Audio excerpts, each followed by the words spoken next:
சர்க்குருவே சரணம். வணக்கம். உங்கள் அன்பு நண்பன் பாலகிருஷ்ணன், தேனியிருந்து பாலாஸ் ஆன்மீகத்திற்காக. சர்க்குருவின் மற்றும் ஒரு அற்புதமான படைப்பில் உங்களோடு சந்திப்பதில் மிக்க மிக்க மிக்க மகிழ்ச்சி. ரொம்ப ஆனந்தமா இருக்கு. அற்புதமான ஒரு வீடியோ. வாங்க வீடியோக்குள்ள போய் பார்த்துடலாம்.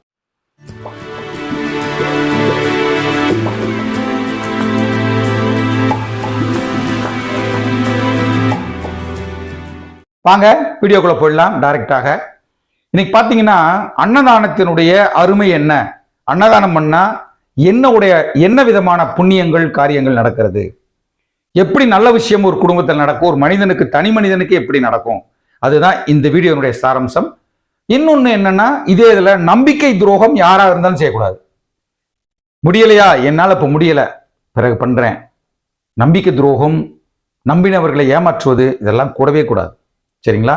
இது இந்த வீடியோனுடைய சாராம்சம். நான் அதைத்தான் இன்னைக்கு வரைக்கும் எல்லாருக்கும் நான் சொல்லிட்டு இருக்கேன். எனக்கு பிடிச்ச மூணே விஷயம்: நீதி, நியாயம், தர்மம்.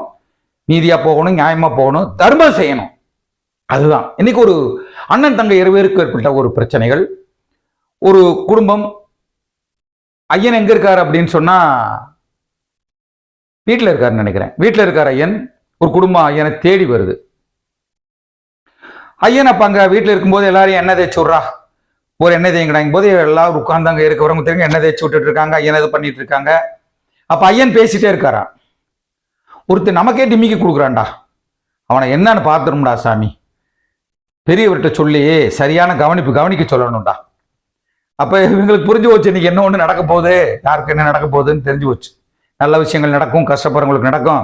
எவன் அக்குரமம் செய்யறான்னா நமக்கு சரியான பாடம் கொடுக்கும், கிடைக்கும்னு நினைச்சிட்டு இருக்காங்க. உண்மைதான். அப்போ ஒரு கணவன் மனைவி வராங்க. வந்த உடனே புருஷன் 2 பேர் வந்தோடனே அந்த பிள்ளை அழுக ஆரம்பிக்க. ஐயனை பார்த்தோன்னே தன்னை எறியாம அழுகை வருது. என்ன மாதிரிமா? அவன் அப்படித்தான் தாயே, காத்துல பட்டம் எந்த பக்கம் போகும்னு அவனுக்கு தெரியாது. பாருங்க எவ்வளவு அருமையான ஒரு விஷயம். ஆத்துல போற தண்ணிய அணைக்கட்டி பாத்தி போடலான்னு நினைக்கிறேன், அதெல்லாம் பெரியவர் பார்த்துக்குருவாரு, இப்போதான் ஐயன் உட்கார்ந்து இருக்காரு. அழுதுகிட்டே போய் உட்கார்ந்துருக்காங்க. அங்க இருந்தவங்களாம் கேட்டிருக்காங்க, என்னம்மா, என்ன பிரச்சனை, என்ன விஷயம், ஏன் அழுகுறீங்க என்ன ஆகும்போது அந்த அம்மா சொல்லியிருக்கு, எனக்கு ஒரு பெண் குழந்தை 18 வயசு ஆயிடுச்சு, கல்யாணத்தை முடிக்கணும்னு நாங்கள் முயற்சிகள் பண்ணிட்டு இருக்கோம். காசு பணம் இல்லாதனால ஒரு இடம் இருந்ததுயா, அதை விற்று சரி கல்யாணத்தை ஆரம்பிச்சிடலாம் அப்படின்னு சொல்லி ஏற்பாடு பண்ணோம்.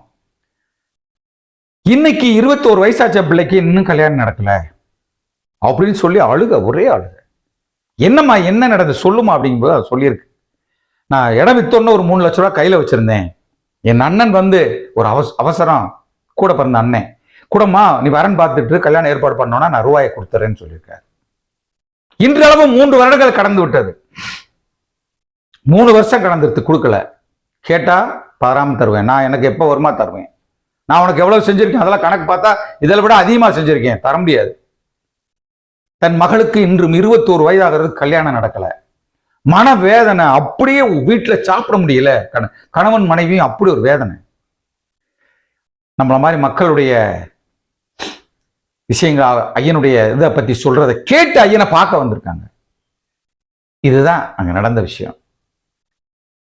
அப்ப அந்த அம்மா கூப்பிடுறாரு, ஐயன் மறுபடியும் கூப்பிடுறா சொன்னார். வர அந்த அம்மா வந்தோன்னு சொல்றாரு, கவலைப்படாத ஐயே,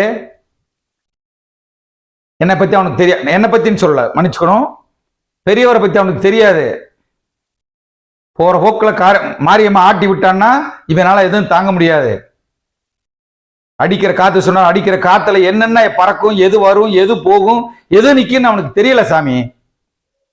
அவன் நம்மளோட விளையாடுறான், நான் பாத்துக்கிறேன், போய் போற போக்குல அங்க இருக்கிற ஒரு 10 பேர் 20 பேர் இருப்பாங்க, சாப்பாடு வாங்கி கொடுத்துட்டு போ, அன்னதானம் செய். அந்த அன்னதானம்ங்கிற ஒரு விஷயத்தை தான் நான் உங்ககிட்ட சொல்ல வரேன். அன்னதானம் செஞ்சா என்னென்ன நடக்கும்.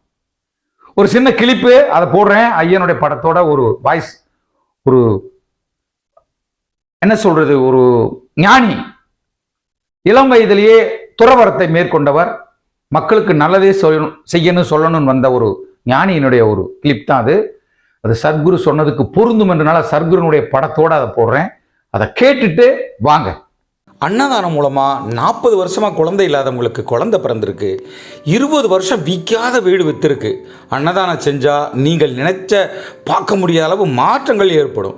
தோஷங்கள் நீங்கும். என்னென்ன தோஷம்? கர்ம வினைகள் தீரும், பிறவி அறுக்கும், மாங்கல்ய தோஷம், செவ்வாய் தோஷம், சர்ப்ப தோஷம் என சகல தோஷங்களும் நீங்கும். அன்னதானம் என்பது அவ்வளோ ஒரு அற்புதமான விஷயம். சகல தோஷங்களும் நீங்கி ஒரு நல்ல விதமான சந்தோஷம் நம் குடும்பத்தில் நிச்சயமாக பிறக்கும் என்று தான் நான் அடிக்கடி சொல்லிட்டு இருக்கேன். எல்லா விதமான பிரச்சனைகளுக்கும் ஒரே தீர்வு அன்னதானம் தான், அன்னதானம் தான், அன்னதானம் தான். இதை நீங்கள் புரிஞ்சுக்குவீங்கன்னு நினைக்கிறேன். வணக்கம். கேட்டிங்களா ஆடியோ கிளிப்பை? அன்னதானம் செஞ்சா என்னென்ன நடக்கும்? கர்மா போகும், செவ்வாதோஷம் விலகும், உங்க வீட்டில் எதிர்மறை எண்ணங்கள் இருந்தால் போகும், கெடுதல் நினைக்கிறவெல்லாம் பயந்து ஓடிடுவான், வீட்டில் நல்லா இருக்கும், சந்தோஷமா இருக்கும், எல்லாம் செல்வங்களும் வீடு தேடி வரும். இதை நான் சொல்லிட்டு இருக்கும்போது நிறைய பேர் கேட்க மாட்டேங்கிறீங்க. அன்னதானம் செய்யுங்க, பசிச்சவனுக்கு சோறு போடுங்க, இல்லாதவனுக்கு செய்யுங்க. சாமி ஒண்ணுமே இல்லை. என்ன கொண்டு போக போறோம்? இருக்கும்போது நம்ம போகும்போது எல்லாம் கொண்டு போக போறோமா? எதுவுமே இல்லை. நெற்றி காசு கூட இருக்காது, அருணா கயிறு இருக்காது. பிறந்தவன் எப்படி வந்தானோ அப்படிதான் போயாகணும். அப்ப அந்த பிள்ளையை கூப்பிட்டு அன்னதானம் பண்ணிட்டு போங்கன்னு சொல்லும்போது நினைச்சு பாருங்க. ஐயான்னு அழுதுருக்கு, போதாயே ஒரு நாள் கோழி கூப்பும்ல, அப்ப நல்ல செய்தியா வரும், போ அப்படி போய் பிழப்பாரு. போயிட்டாங்க. 1 மாத காலம் ஆகிறது. அவங்க அண்ணன் வீட்டில் என்னென்ன காரியங்கள் நெகட்டிவா நடக்கணுமோ, எவ்வளவு பிரச்சனைகள் வரணுமோ, அடி தடி மல்லுக்கட்டு, அடுத்தவங்களோட மல்லுக்கட்டு, வீட்டில் மல்லுக்கட்டு, சண்டை சச்சரவு, முடியாத விஷயம். பணம் இருக்கிறது, கொடுக்க மனம் இல்லாதவன். பணம் இருக்கிறது, நிம்மதி இல்லை. பணம் இருக்கிறது, சந்தோஷம் இல்லை. என்ன செய்வது? பெரியவர் பார்த்துக்கிறவார்னு போகர் போய் எல்லாம் பண்ணணுமெல்லாம் பண்ணியிருக்கார். ஒரு நாள் காலை 4 மணிக்கு கதவு தட்டுற சத்தம். என்னடா யாரான்னு பார்த்து இந்த பிள்ளை போய் கதவை திறக்குது. தன்னுடன் பிறந்த அண்ணன் நிக்கிறாப்புல. 4 மணிக்கு காலையில. அம்மா மன்னிச்சிருன்னு காலில் விழுது, கையில் பணத்தோட, இந்தா உன் 3 லட்சத்துக்கு வட்டியோட வச்சுக்கோ, உன் பிள்ளை கல்யாணத்தை நல்லா நடத்து. அங்கதானே ஐயா நிக்கிறாரு. சொன்னார் இல்லையா, கோழி கூப்பால நல்ல செய்தி வரும். வந்துருச்சா? இதுதான் நான் சொல்லிட்டு இருக்கேன் உங்களுக்கு. நல்ல விஷயங்களை செய்யுங்கள், அன்னதானம் செய்யுங்கள், அன்னதானம் செய்யுங்கள், அன்னதானம் செய்யுங்கள். கணக்கம்பட்டியில் இன்றளவும் அன்னதானம் செய்யப்படுகிறது. குடிலில் போகும்போது சாப்பாடு சாப்பிட்டுக்கலாம், ஜீவ சமாதியில் எப்ப போனாலும் சாப்பிட்டுக்கலாம். பசியாக யாரும் வர வேண்டிய அவசியம் இல்லை. சரிங்களா? நிறைய நபர்கள் ஐயனுடைய அந்த உணவை சாப்பிடவே போறாங்க. நமக்கு புண்ணியம். சரிங்களா? அன்னதானம் செய்யுங்கள் ஐயா. அன்னதானங்கள் செய்தீர்கள் என்றால் உங்கள் பாரம்பரியம், உங்கள் குடும்பம், உங்கள் எதிர்காலம், பிள்ளைகளுடைய எதிர்காலம் எல்லாம் நல்லா இருக்கும். அதுல எந்தவித டவுட்டும் இருக்காது. சரிங்களா? வாங்க ஐயனுடைய அடுத்த பதிவில் சந்திக்கலாம். வணக்கம். உங்கள் அன்பு நண்பன் தேனியிலிருந்து தேனி பாலா. குருவே உன் துணையன்றி வேறு துணை எனக்கேது, வேறு துணை எனக்கேது.